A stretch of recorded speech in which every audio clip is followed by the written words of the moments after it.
Every financial decision you make is crucial, which is why we're laying out this plan to help you maximize tax advantages, manage future income, and avoid costly surprises.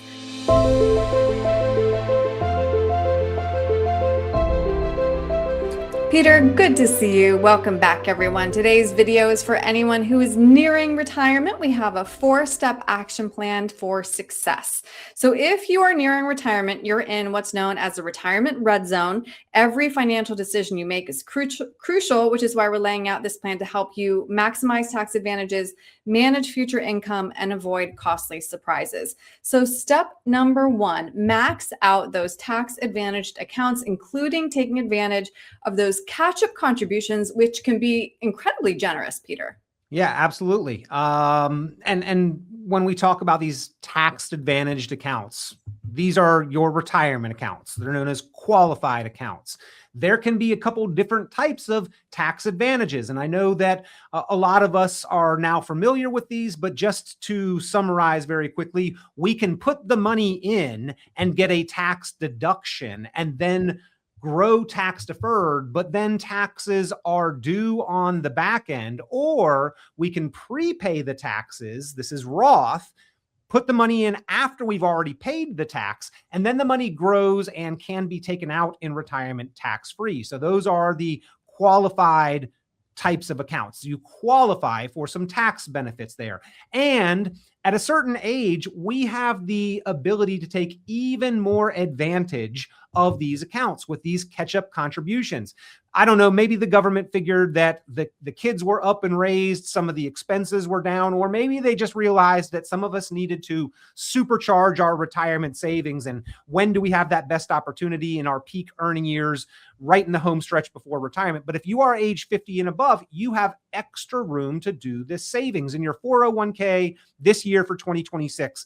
Your max is $24,500, but if you are age 50 or above, you get an extra $8,000 to put in there. So that's up to $32,500. And then even a special max that a lot of people aren't aware of right now, but between age 60 and 63, you can actually put an additional amount, even over and above that, $35,750 total into your 401k. And your IRA has a catch-up contribution as well. It's $7,500 for all of us, but if you're over age 50, it's $8,600.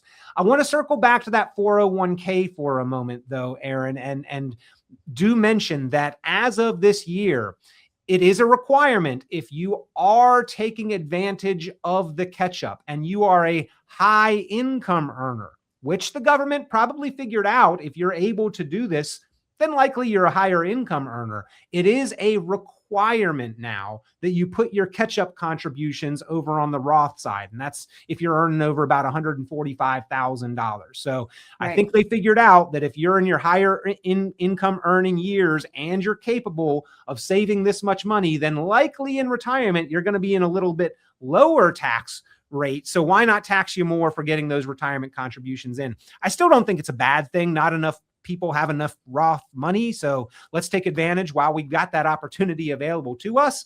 But you do need to know and understand that those catch-up contributions, if you're a quote unquote, air quotes here, higher income earner, are now required to go in on the Roth side. And by the way, if your company matches and you're making Roth contributions, your company's still going to match those dollars.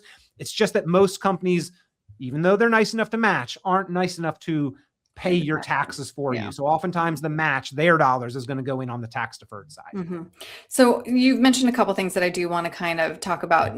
Number 2, max out, open those IRAs. And the question here is, do you make all of that money contribution as a Roth? Because I do think, Peter, as you mentioned, a lot of us have typically saved in those tax deferred accounts. Yeah. It depends, Erin. And I know that's not a very direct answer, but we've got to look at the individual's set of circumstances. What are they making? What are they earning today? Versus what do we expect those expenses to be once they are retired? And this is actually a little easier for somebody who is within that red zone, very close to retirement, than it is for people who are years and years in front of retirement. But we need to understand what life costs us in order to have realistic projections for what retirement's going to look like. And we also know what we're earning today. So we can compare those two things. Is there a realistic expectation that we are going to drop tax brackets once we do retire? Well, if so, maybe saving on the deferred side still makes a lot of sense. But on the other hand, is the brackets are pretty wide. Is there a more realistic chance that we will be in about the same tax bracket once we retire? Well, if so, prepaying the taxes and paying them while we have a paycheck to pay them with rather than out of our nest egg might make more sense on the Roth side. And then overarching on all of this conversation is there are limits and limitations on being able to make certain types of contributions. The government, on one hand, wants us to save for our own retirement. On the other hand, they say, well, if you make too much, you can't put money directly into a Roth. There generally are still ways to get dollars into a Roth for almost everyone. It's just we might have to go about it a little different way. So you've got to, answer to the question directly, you've got to consider the specifics of your individual circumstance. You can't go off what your brother or neighbor or cousin are doing, nor any generic advice that you hear on the radio or view on a podcast. Sit down with a professional and really look at your specifics. Right. And I understand our audience right now, people who are nearing retirement, right? I said that at the very beginning. I think that's who's paying attention. Yeah. Yes. However, if I had the wherewithal when I was in my 20s to open a Roth, that would Yeah. I hear the comment a lot, Erin. Wow, I should have done all of my savings on the Roth. Knowing now what I wish I had known then, I would have done more. I get it. I get it. But saving the way that this generation has saved in these tax deferred accounts has not been a mistake. Like, taxes have come down over the last 30, 35 years, and earnings have gone up. And those account balances are not a regret that we should have. It's just that now is the moment in time that we should shift our paradigm. I mean, Roth has not been around nearly as long as the traditional tax deferred retirement savings. And it certainly wasn't available inside of 401ks until like the mid 2000, I think 2006 is when it got put into 401ks, somewhere around there, if that's not the correct year, but somewhere around then. And then it took a little while to even really catch on that companies were adopting it. You are beholden to your company's rules and availability. So don't kick yourself for saving in a great and tax advantaged way. It's just that now, especially as we are looking at, forward into the future and kind of in this red zone period of time, now's the time to look at managing and controlling the ultimate tax liability. And I think that is one of our best financial opportunities. Absolutely. Okay. I do like looking back though and feeling guilty because it's just in my nature sometimes. Hindsight is 50-50, said the great Cam Newton. That being said, one of the other things on my list, HSAs, health savings accounts. These, I feel like it took me way too long to learn about, and they are uniquely triple tax advantaged, which comes in very helpful when we are in retirement. Yeah, absolutely. And especially for like those Medicare premiums, long-term care expenses, there's very, very few opportunities for truly tax-free money in life. So where we've got those opportunities, if we've got access to them, we should strongly consider taking advantage. And HSAs are one of those very few and limited opportunities for truly tax-free money. We can earn the money and put it away into these specialized accounts and not pay tax on them. Then the growth is also tax-free. And if we pull it out for qualified medical expenses, which again include your Medicare premiums, include long-term care potential expenses, certainly, those routine kind of costs and expenses that come up that are health related, we can pull it out tax-free. So triple tax-free. I love it. Take advantage of those HSAs. Now, you do have the ability to roll over your HSA balance into an IRA, but we would lose that final layer of tax-free utilization. So that is a consideration that we should weigh very carefully once we get to age 65, which is where that opportunity opens up to us. Mm-hmm. All right. Next, understand required minimum distributions. RMDs are one reason a lot of people assume that they will be in a lower tax bracket when they retire, but that's not always the case. So you really need to have a plan for those RMDs now. Yeah, very, very few people have really looked out and projected what RMDs are going to mean for them. Most people can tell me within a pretty close margin of error how much they have in their retirement accounts. Very few people can tell me how much they're going to be required to take out of those retirement accounts for RMDs and how much they're going to pay in taxes on those RMD withdrawals.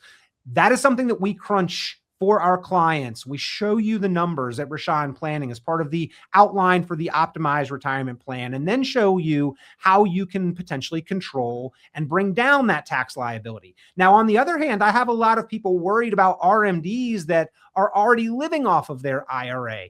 RMDs are potentially a non-factor if you are already withdrawing enough out of your IRAs. But there's a lot of people who have surplus IRA and 401k savings and might not need it, but the government still has a plan to collect your tax off of it. That's what these required minimum distributions are all about. And the rules and the ages have changed. As you can see on your screen, they used to begin at 70 and a half, then it moved up to 72, then 73, and eventually 75 if you're born in 1960 or later. But this is the government's plan to collect as much as possible if you have no plan or intention of paying them. Well, the government's plan might not be, probably is not, the plan that is in your best interest. So if you've got some time between now and when required minimum distributions will be mandated upon you, and you aren't going to need that income to live off of anyway, once you get there, that is what we call your window of opportunity. That is where you can do some of the most effective tax planning for your financial future. In the time between your income earning years, when you've built up this retirement savings, and when RMDs are placed upon you, that is a great window not to be ignored, not to be overlooked. There's some fantastic opportunities there to do some proactive planning. And we've got some great software that can show you the lifetime tax bill, what you can bring it down to, how many years you should consider doing tax planning and management over for Roth conversions, how much that's going to cost, how much you should do each year. And then we continue to review and evaluate that until we have given you a lifetime tax efficient plan so that you can pay the least, keep the most possible. That's part of, again, the optimized retirement plan. That is specifically the tax planning element. And when we pull income from investments, there's tax implications. When we look at healthcare and how much that costs, there's tax implications, and the income can cause the healthcare to cost more than it needs to. So all of these things are interconnected, and most people have really, unfortunately, only looked at one part of it, which is investments and access to the market, right, but not how all of the rest of these things are ultimately going to be coordinated either in your favor or working against you if you have not planned appropriately. Right. And just to kind of say this explicitly, because you touched on it with Roth conversions, Roth accounts do not have RMDs. They do not have RMDs. They do require to be liquidated for your next generation when you leave them behind. But ultimately, if we're in a place where our IRA is any kind of substantial amount, and we are looking at the potential advantages of a Roth, like I think most people know the tax-free growth and the tax-free income, but Roths have some additional supplemental benefits in that Roth income is not going to be counted against you for your IRMA thresholds. Roth conversions today might keep a surviving spouse from being knocked into higher tax bracket, possibly avoiding the widow's penalty.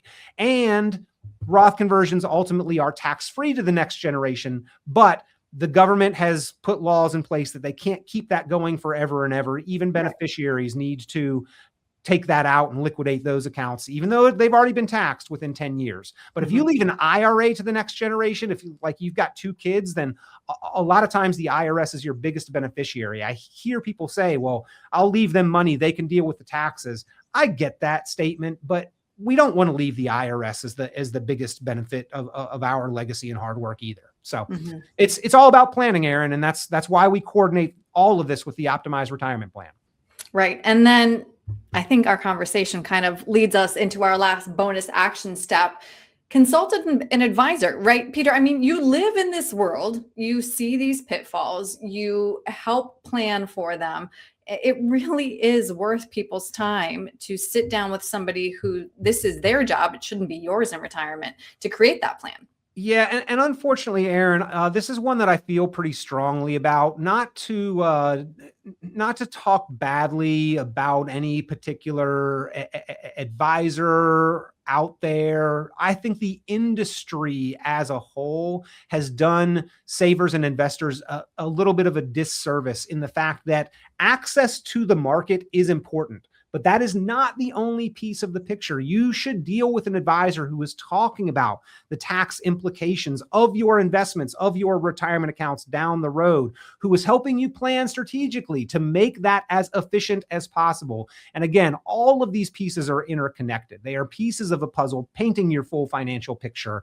And that's why we take the time to really examine all these pieces. And what we find in our conversation is oftentimes the tax implications of the income, the withdrawal, the RMDs, that has been ignored or overlooked or just not discussed at all. And that's kind of it's the tip of the iceberg, honestly. It's an indication that you might be missing more important parts of the conversation. Absolutely. Well, you mentioned it a lot, but Peter, if somebody would like to sit down with you and get that optimized retirement plan, how can they reach you? Give me a call, 919-300-5886. Let's start a conversation. If you have not had these kind of conversations, if you feel like you've been missing this or overlooked, you absolutely deserve to have a better understanding of this. And that's why, as a complimentary courtesy service, no cost to this, we'll put together your optimized retirement plan, looking at income, investments, taxes, healthcare, and legacy for you, just for calling the show. 919-300-5886, 919-300-5886. You can also text your name to that number, 919-300-5886. If you are viewing the podcast, I'm sure we'll put a link in the description where you can schedule a time for a quick phone call. Or if you'd like to see your retirement tax bill, you can go online. We've got a tool for that online. Your retirement tax bill calculator is at 919retired.com, 919retired.com. You can see the numbers, do it on your own, calculate your own retirement tax bill. Great. Peter, thank you very much. Thank you, Erin.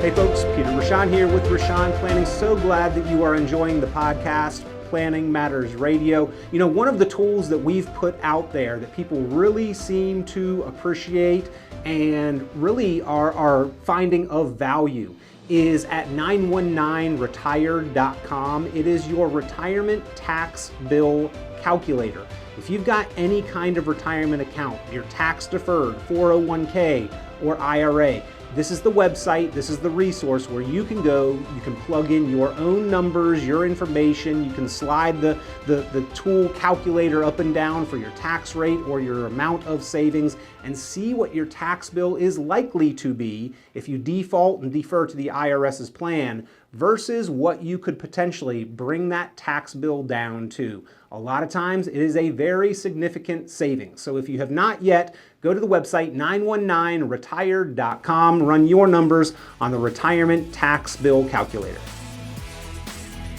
This has been Planning Matters Radio. The content of this radio show is provided for informational purposes only and is not a solicitation or recommendation of any investment strategy. You are encouraged to seek investment, tax, or legal advice from an independent professional advisor. Any investments and/or investment strategies mentioned involve risk, including the possible loss of principal. Advisory services offered through Brookzone Capital Management, a registered investment advisor. Fiduciary duty extends solely to investment advisory advice and does not extend to other activities such as insurance or broker-dealer services. Advisory clients are charged a quarterly fee for assets under management, while insurance products pay a commission, which may result in a conflict of interest regarding compensation.